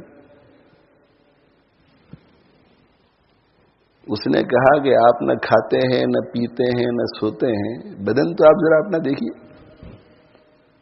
موٹے تازے ایسے ہی ہو گئے, کبھی کھایا نہیں, کبھی پیا نہیں, کبھی سوئے نہیں, تو یہ طبیعت ایسی. اور چلو یہ تو کوئی حرج نہیں, مگر وہ جو آیا ہوا تھا یہاں ابھی آپ کے پاس دعا کرانے کے لیے, یہ جو بچوں کا لشکر دیکھ کر کے گیا,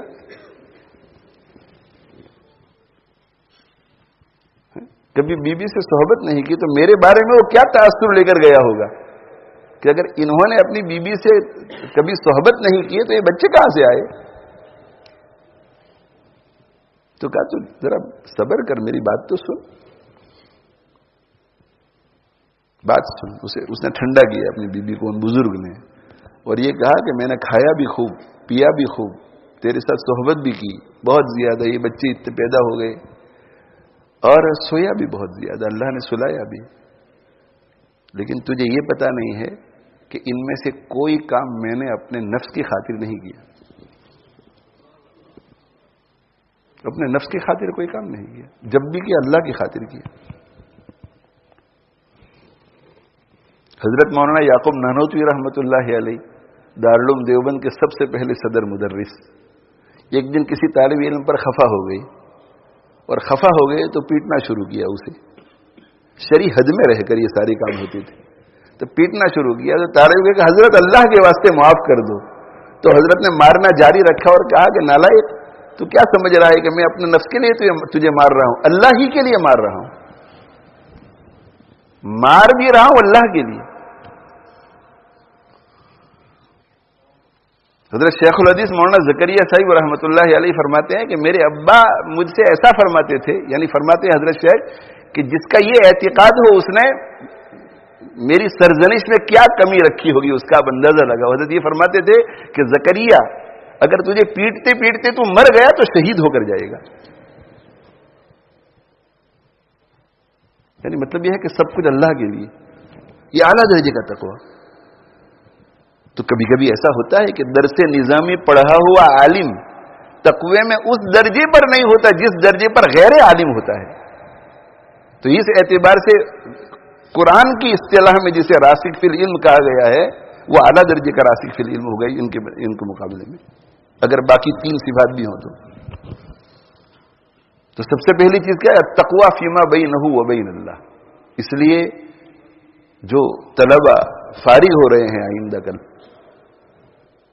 اور ہمارے جو دوسرے طلبہ جو پڑھ رہے ہیں، ہمارے جو فضلاء پڑھ کر فارغ ہو گئے ہیں، جو فاضلات آئندہ کل فارغ ہو رہی ہیں، جو پہلے سے فارغ ہو گئی ہیں، اور علم سے جن لوگوں کا کچھ بھی تعلق ہے انہیں اس ظاہری علم میں رسوخ کے ساتھ اس باطنی علم میں بھی رسوخ لانا چاہیے.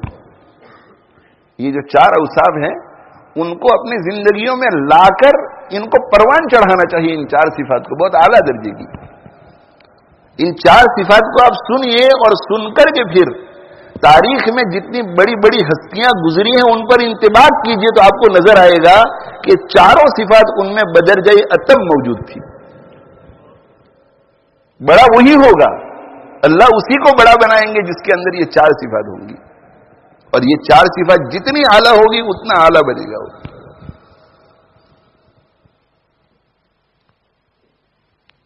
آئندہ کل تو چونکہ بخاری شریف کی آخری حدیث کا سبق ہوگا، اس میں یہ ساری باتیں کہی نہیں جا سکیں گی، اس لیے خیال یہ تھا کہ یہ 4 باتیں میں آج عرض کر دوں، لیکن دوسری باتیں بھی بہت ساری آ گئی.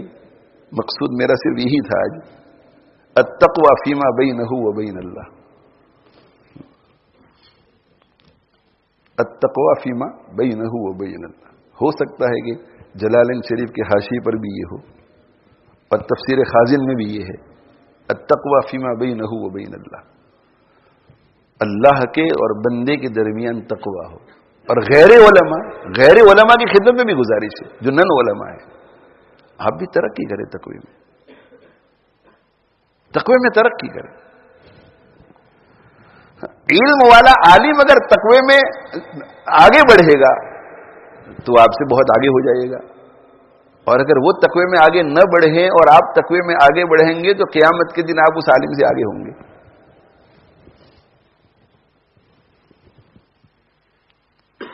التقوی فیما بینہ و بین اللہ. تقوی ہو، گناہوں سے بچنا ہے ہمیں. گناہ کبیرہ سے بھی ہم بچیں، گناہ صغیرہ سے بھی ہم بچیں، اور اگر گناہ ہو جائے تو فوراً توبہ. یہ تو اللہ کے ساتھ ہمارا معاملہ ہے. اللہ کے ساتھ ہمارا معاملہ بالکل کلیئر ہو کہ گناہ نہ ہو، اور گناہ ہو جائے تو فوراً صفائی توبہ کے ذریعے. نمبر 2، التواضع فیما بینہ و بین الناس. لوگوں کے ساتھ ہمارا معاملہ تواضع کا ہو. ہر شخص کو ہم اپنے سے بہتر سمجھیں، کسی کو ہم اپنے سے حقیر نہ سمجھیں. ہر شخص کو ہم اپنے سے بہتر سمجھیں، کسی کو اپنے سے حقیر نہ سمجھیں. اور اگر کوئی یہ کرنا چاہتا ہے تو ہوگا. تزکیہ اگر ہو گیا اور تکبر دل سے نکل گیا تو یہ کیفیت خود بخود حاصل ہو جائے گی. حضرت تھانوی رحمۃ اللہ علیہ کیا ارشاد فرماتے ہیں، میں ہر مسلمان کو حالن اپنے سے افضل سمجھتا ہوں. پوری دنیا میں جتنے مسلم ہیں ان میں سے ہر ایک کو اپنے سے اسی وقت اپنے سے بہتر سمجھتا ہوں، افضل سمجھتا ہوں. یہ کیسے؟ اس لیے کہ جب دل میں سے تکبر نکل جاتا ہے تو تواضع آ جاتی ہے، اور تواضع آ جائے تو تواضع کا اثر یہی ہے کہ ایسا ہی فیل ہوتا ہے. اور یہ کیسے ہو سکتا ہے کہ اللہ جل جلالہ وعم نوالہ کی نظر میں اس کی ایک خوبی ایسی ہو جو اس کی ساری غلطیوں کو مٹا دے، اور اللہ کی نظر میں میری ایسی کوئی غلطی ہو جو میری ساری خوبیوں کو مٹا دے. تو ہر مسلمان کو حالن اپنے سے افضل سمجھتا ہوں، اور ہر غیر مسلم کو معالن. ہر غیر مسلم کو معالن اپنے سے افضل سمجھتا ہوں. یعنی ابھی تو نہیں، اس لیے کہ اس کے پاس ایمان نہیں ہے، میرے پاس ایمان ہے، اور ایمان والا افضل ہوتا ہے، لیکن فیوچر کے اعتبار سے میں اسے افضل سمجھتا ہوں کہ ایسا ہو سکتا ہے کہ میرا ایمان کھو جائے اور اس کا ایمان باقی رہے، وہ ایمان لے آئے. اور ایسا بھی ہو سکتا ہے کہ وہ ایمان لے آئے، میں بھی مومن رہوں، مگر وہ ایمان میں ترقی کر کے مجھ سے آگے چلا جائے.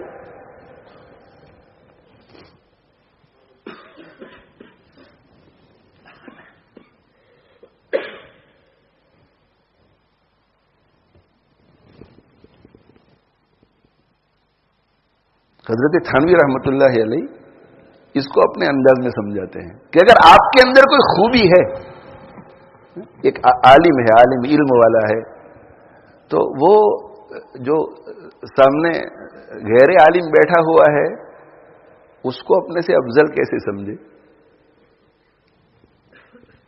کیسے سمجھے؟ حضرت تھانوی رحمۃ اللہ علیہ فرماتے ہیں کہ خود کو اکمل تو سمجھے کہ میرے اندر کمال اس سے زیادہ ہے، خود کو اکمل تو سمجھے، افضل نہ سمجھے. اکمل سمجھے.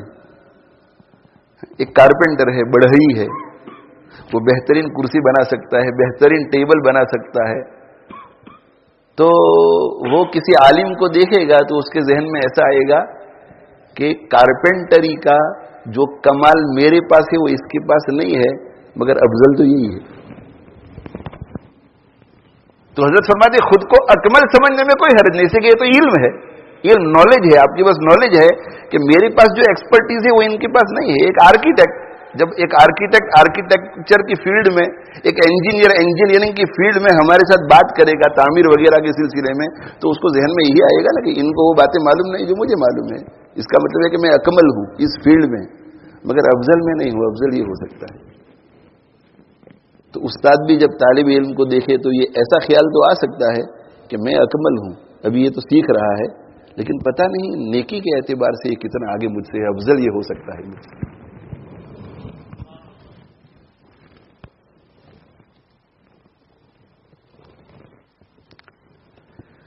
اللہ اکبر کبیرہ، اللہ اکبر کبیرہ، اللہ اکبر کبیرہ. التواضع. اور دیکھو میرے بھائیوں، یہ چاروں صفتیں حاصل اگر کرنی ہو تو تزکیہ کی محنت کرنی پڑے گی. تزکیہ کی محنت کرنی پڑے گی. تزکیہ کی محنت کرنی پڑے گی. تزکیہ کی. ابھی حضرت مفتی تقی عثمانی صاحب دامت برکاتہم کا ایک بیان وائرل ہوا. بیان میں ایک مختصر سا حصہ وائرل ہوا، اور حضرت نے فرمایا کہ میں وصیت کرتا ہوں، اگر میں زندہ رہا تو میں خود کروں گا رمضان المبارک کے بعد، اور اگر زندہ نہ رہا تو میں اپنے متعلقین کو وصیت کرتا ہوں کہ وہ یہ کرے کہ ہمارے مدرسے میں تعلیم کا نظام تو ہے، تزکیہ کے نظام کی بھی ضرورت ہے. باقاعدہ مدرسے کے نظام میں ایک تزکیہ کا بھی شعبہ ہونا چاہیے.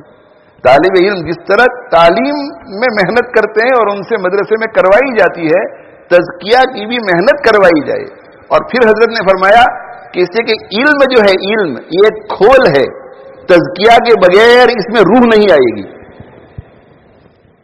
اس میں تزکیہ کے بغیر روح نہیں آئے گی.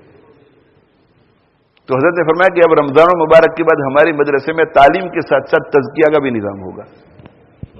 مفتی تقی عثمانی صاحب شیخ الاسلام کے لقب سے اس وقت یاد کیے جاتے ہیں. عرب عجم حضرت کو احترام کی نظر سے دیکھتے ہیں. ہم سب کے دل بھی حضرت کے احترام سے بھرے ہوئے ہیں ماشاءاللہ، اور ہمارے ادارے کی ترقی میں حضرت کی دعاؤں کا بہت بڑا دخل ہے، بہت بڑا دخل ہے. الحمدللہ الحمدللہ. اور ہمارے جتنے بھی اکابر گزرے ہیں، جن کو ایک بڑی شخصیت کی نظر سے متقی پرہیزگار اہل علم لوگ دیکھتے ہیں، ان میں آپ کو کوئی ایسا نظر نہیں آئے گا جس نے کسی کو اپنا شیخ نہ بنایا ہو اور اپنی اصلاح نہ کروائی ہو. تاریخ میں جس نے کوئی قابل قدر خدمت انجام دی ہے علمی دینی لائن سے، آپ کو ایسا کوئی نظر نہیں آئے گا. جس نے اپنی اصلاح کسی سے نہ کرائی ہو, جس نے اپنے آپ کو کسی قسم نے مٹایا نہ ہو. مٹا دی اپنی ہستی کو اگر کچھ مرتبہ چاہے, یہ دانہ خاک میں مل کر گل و گلزار ہوتا ہے. اس لیے حضرت مفتی تقی عثمانی صاحب دامت برکاتہم نے یہ بھی فرمایا کہ اس سال جو میرے ساتھی فارغ ہو کے جا رہے ہیں, میری ان کی خدمت میں گزارش ہے کہ آپ کسی سے اپنا تعلق جوڑیں اور اپنا تعلق جوڑ کر اپنی اصلاح کرائیں.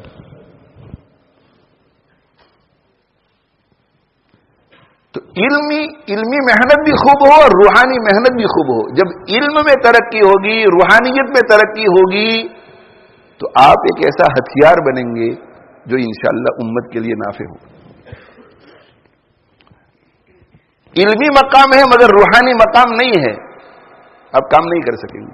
اس لیے کہ علمی مقام اور روحانی مقام نہیں. علمی مقام تو ہے مگر تزکیہ نہیں ہوا ہے, تو پھر ریا داخل ہو جائے گی, عجب داخل ہو جائے گا, پھر اتباع ہوا کے شکار ہو جائیں گے, پھر جاہ اور مال کی طلب میں بہت کچھ ہونے لگے گا.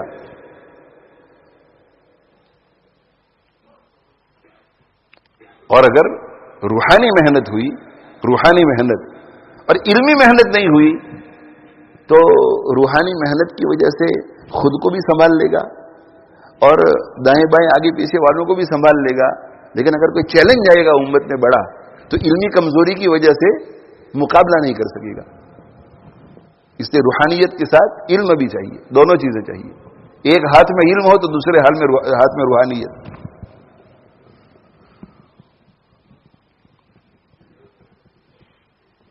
اگر علم ہوگا اور روحانیت نہیں تو ایسا شخص بک سکتا ہے, دنیا کی خاطر بک سکتا ہے, منصب کی خاطر بک سکتا ہے, ایسا شخص بزدلی اختیار کر سکتا ہے, ایسا شخص تعویل کر سکتا ہے, مصلحت پسندی کا شکار ہو سکتا ہے. روحانیت ہے مگر علمی پختگی نہیں ہے تو فتنوں کا مقابلہ نہیں کر پائے گا, وہ ڈٹ کر بول نہیں سکے گا. اس لیے دونوں محنتیں کر دی. تو یہ تواضع, التواضع فیما بینہ و بین اللہ و بین الناس, لوگوں کے ساتھ معاملہ تواضع کا ہو. ہر شخص ہماری اپنی ذات سے افضل نظر آئے, ہمیں یہ بھی افضل ہے, یہ بھی افضل ہے, یہ بھی افضل ہے, یہ بھی افضل ہے, میں مفضول ہوں. اللہ ہمیں توفیق دے, اللہ ہمیں توفیق دے, اللہ ہمیں توفیق دے. تو کو اتنا مٹا کہ تو نہ رہے, تیری ہستی کا رنگ و بو نہ رہے, ہو میں اتنا کمال پیدا کر کہ ہو تو رہے تو نہ رہے. جو عالی ظرف ہوتے ہیں ہمیشہ جھک کے رہتے ہیں, سراہی سر نگوں ہو کر بھرا کرتی ہے پیمانہ. فیض انہی کا عام ہوتا ہے جو چھوٹے بن کر رہتے ہیں. اس لیے کہ جو چھوٹے بن کر رہتے ہیں اللہ ان کو لوگوں کی نظروں میں کیا کرتے ہیں, بڑا بناتے ہیں. من تواضع للہ رفعہ اللہ. اور جو بڑے بن کر رہتے ہیں اللہ ان کو لوگوں کی نظروں میں چھوٹا بناتے ہیں. من تکبر وضعہ اللہ.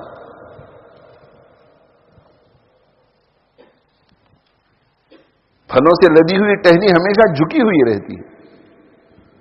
جو ٹہنی اونچائی پر رہتی ہے اس کا مطلب ہے کہ اس کے اوپر پھل نہیں ہے. تیسری بات, الزہد فیما بینہ و بین الدنیا. دنیا کے ساتھ معاملہ زہد کا ہو, اللہ کے ساتھ معاملہ تقوی والا ہو, لوگوں کے ساتھ معاملہ تواضع والا ہو, اور دنیا کے ساتھ معاملہ زہد والا ہو. زہد, دنیا سے بے رغبتی, دنیا سے بے رغبتی. مقدر کا مل کر رہے گا, مقدر کا مل کر رہے گا.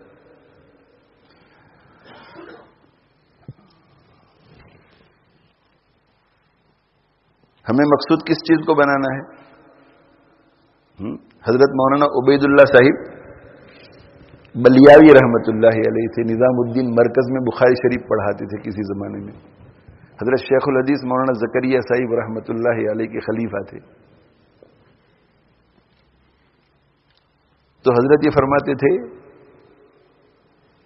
کہ زبور کا مولوی, زبور کا مولوی, ایک تفسیر یہ ہے کہ وہ جو بلقیس کا تخت اٹھا کر لے آیا تھا وہ حضرت سلیمان علیہ الصلوۃ والسلام کا صحابی تھا, آصف برقیہ.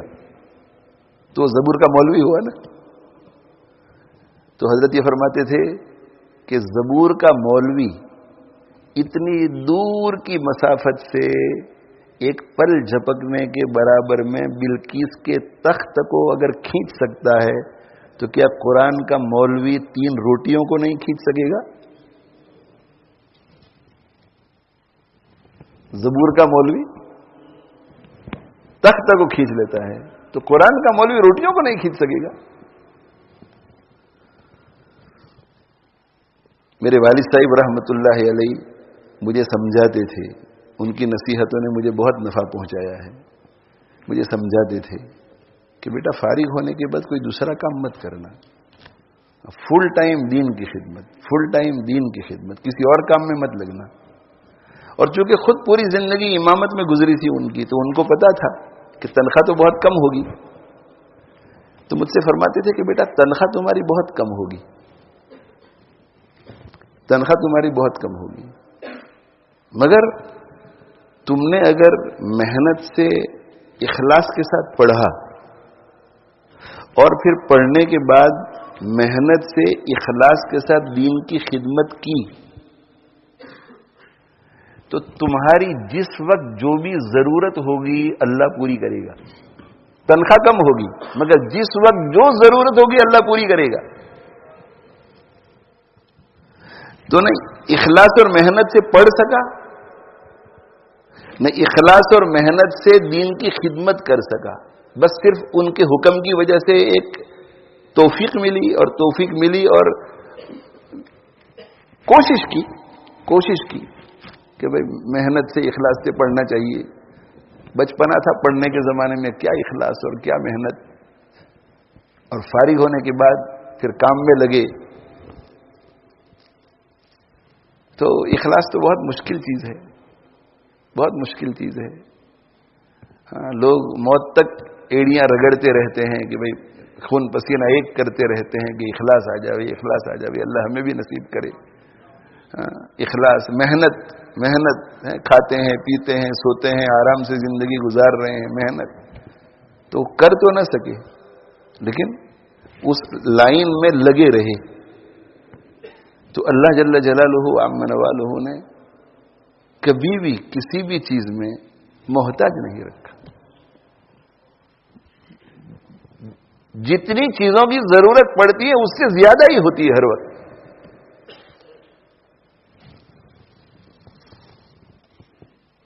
اس لیے یہ ہمیں فکر نہیں کرنے کی. روزی پہنچانا کس کی ذمہ داری ہے؟ بولو بھائی. اور عزت اور ذلت کے خزانے کس کے ہاتھ میں ہیں؟ اللہ کے ہاتھ میں. تو جو کام اللہ کا ہے اس کی ہم فکر کیوں کریں؟ ہاں، علمی ترقی، تزکیہ کی محنت اور اس کے بعد لوگوں پر محنت، یہ ہماری ذمہ داری ہے. اس میں اللہ نے ہمیں اختیار دیا ہے کہ کرے نہ کرے. رزق تو جتنی لکھی ہے مقدر میں وہ مل کر رہے گی، عزت جتنی مقدر میں لکھی ہے مل کر رہے گی. اور ہمارے ایسے بھی اکابر گزرے ہیں جنہوں نے ذلت کی زندگی گزاری، بظاہر اس لیے کہ حالات ایسے تھے، ذلت کی زندگی گزاری اور مرنے کے بعد اللہ نے ایسی عزت عطا فرمائی کہ قیامت تک وہ عزیز رہیں گے. وہ تو اللہ کے ہاتھ میں. جو کام اللہ کا ہے وہ اللہ کو کرنے دو، جو میرا اور آپ کا کام ہے وہ ہمیں کرنا ہے. ایک مرتبہ ہم عمرے کے لیے گئے تھے مدینہ منورہ میں. ایک بڑی عمر کے حافظ صاحب سے ملاقات ہو گئی. وہ یو پی کے رہنے والے تھے اور کچھ محبتیں ہو گئی دونوں طرف سے. تو ملاقاتیں رہی مدینہ منورہ میں بھی، پھر مکہ مکرمہ میں ملاقاتیں رہی. حضرت جی مولانا یوسف صاحب رحمۃ اللہ علیہ کے ساتھ انہوں نے تبلیغ میں وقت لگایا تھا.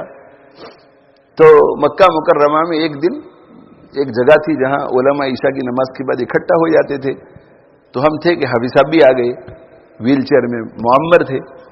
تو میں نے کہا حافظ صاحب آپ نے بڑے بڑے بزرگوں کو دیکھا ہے، آج یہ 8-10 علماء جمع ہو گئے ہیں، کچھ نصیحت فرمائیں، کچھ نصیحت فرمائیں. تو انہوں نے فرمایا، پہلے تو بہت انہوں نے عاجزی کا اظہار کیا کہ میں کیا، میری نصیحتیں کیا، لیکن جب میں نے زور دیا تو انہوں نے کہا کہ دین کی خدمت کرو. آپ حضرات دین کی خدمت کرو اور دنیا کی نیت مت رکھو. دین کی خدمت کرو, دنیا کی نیت مت کرو. دین کی خدمت کرو گے تو دنیا بغیر نیت کے خود بخود آئے گی, خود بخود آئے گی. اور انہوں نے مثال دی. انہوں نے یہ کہا کہ جب پانی پینے کا تقاضا ہوتا ہے اور کسی سے پانی منگواتے ہیں تو کیا ایسا کہتے ہیں کہ پانی اور گلاس لے آؤ, گلاس اور پانی لے آؤ, یہ صرف کہتے کہ پانی لے آؤ. کہتے پانی, تو کہ پانی کے ساتھ گلاس تو خود بخود آ جاتا ہے. تو اگر آپ دین کی خدمت کریں گے تو دین کے ساتھ دنیا خود بخود آ جائے گی.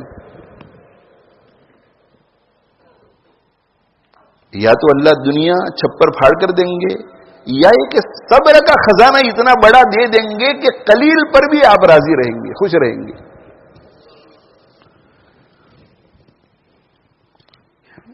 یہ راسخ فی العلم, راسخ فی العلم ہے تقوی.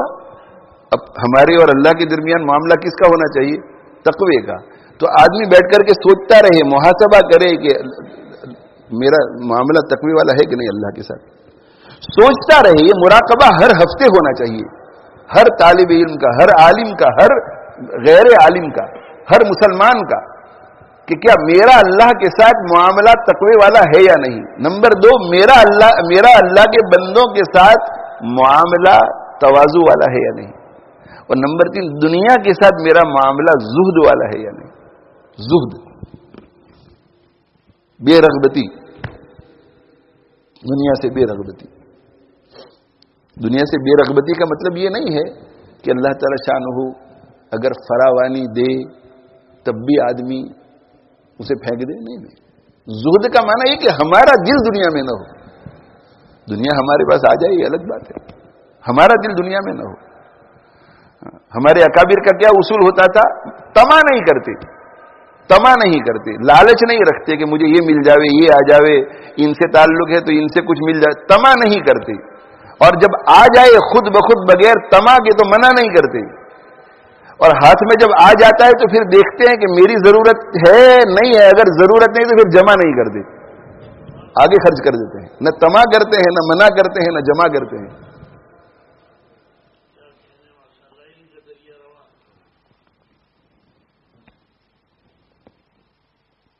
اور حسن بصری رحمۃ اللہ نے کیا فرمایا تھا؟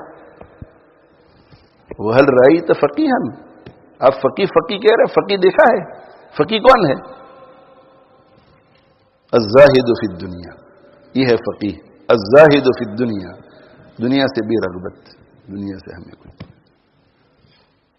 الزاہد فی الدنیا والراغب فی الآخرہ, آخرت کی رغبت. والمداوم علی عبادت رب والبصیر بامر دینہ, اور علم میں پختہ, پوری بصیرت. اور والمداوم علی عبادت ربہ, اور اپنے پروردگار کی عبادت میں زندگی گزارتا ہے. یہی چیزیں. تو اللہ کے ساتھ معاملہ تقوی کا ہو, بندوں کے ساتھ معاملہ تواضع والا ہو. بیوی کے ساتھ بھی تواضع والا معاملہ ہو, بیوی کو اپنے سے افضل سمجھے. اولاد کے ساتھ بھی تواضع والا معاملہ ہو, اپنے سے افضل سمجھے.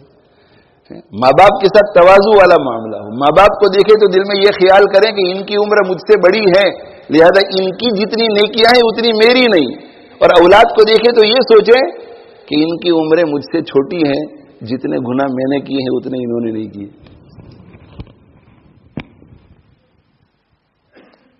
افضل سمجھو سب کو, اپنے سے افضل سمجھو. اور یہ یاد رکھو کہ جس وقت دل میں خود کے افضل ہونے کا اور بڑا ہونے کا خیال آ جائے, عین اس وقت یہ اللہ کی نظر میں سب سے چھوٹا ہے. اور جس وقت دل میں یہ خیال آتا ہے کہ میں چھوٹا اور یہ بڑا, اس وقت اللہ کی نظر میں وہ بہت بڑا ہے.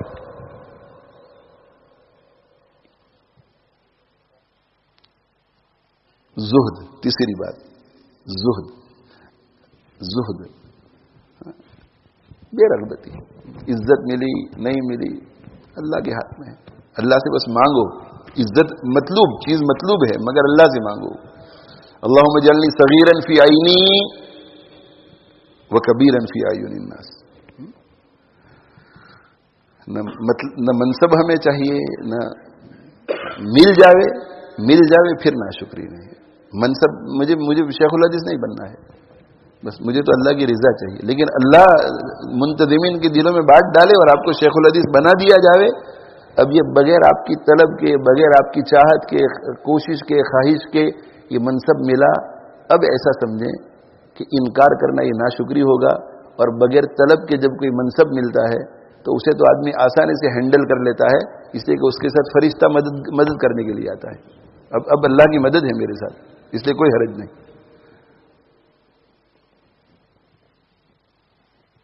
اللہم اجعلنی صغیرا فی عینی وکبیرا فی اعین الناس. یہ بس یہ دعا کرتے ہیں, میں چھوٹا اور سب کی نظروں میں اللہ عزت دے. اور عزت بھی کیوں چاہیے؟ اس لیے چاہیے کہ لوگوں کی نظروں میں عزت ہوگی تو میری بات کی قدر ہوگی, میری بات کی قدر ہوگی تو لوگوں میں دینداری آئے گی. اگر میری ذلت ہوگی تو میری بات کی قدر نہیں ہوگی, قدر نہیں ہوگی تو لوگوں کو دین کی طرف میں کیسے لے آؤں گا؟ 3 باتیں ہو گئی. چوتھی اور آخری بات,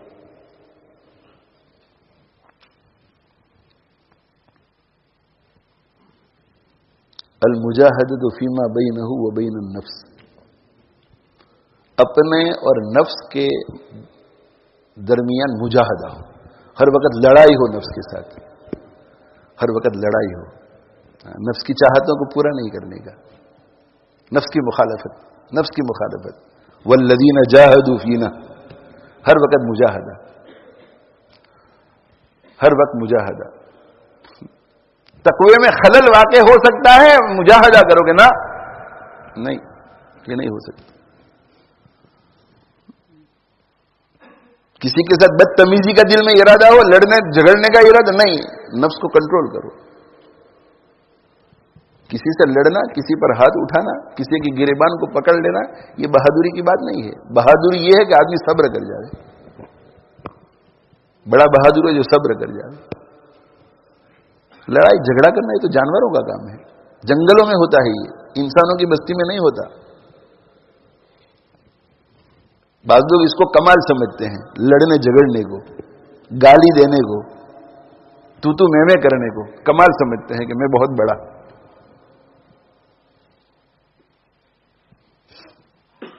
لیس الشدید بالسرعہ, کسی کو پچھاڑنے والا وہ کوئی پہلوان نہیں ہے. پہلوان کون ہے؟ وَإِنَّمَا الشَّدِيدُ الَّذِي يَمْلِكُ نَفْسَهُ عِنْدَ الْغَضَبِ, غصے کے وقت صبر کر جاوے اور اپنے نفس پر کنٹرول کر لے, یہ ہے پہلوان. اور جو اپنے نفس کو کنٹرول نہ کر سکے اس کو تو نفس نے پچھاڑا, تو نے کسی اور کو پچھاڑا, نفس نے تجھے پچھاڑا.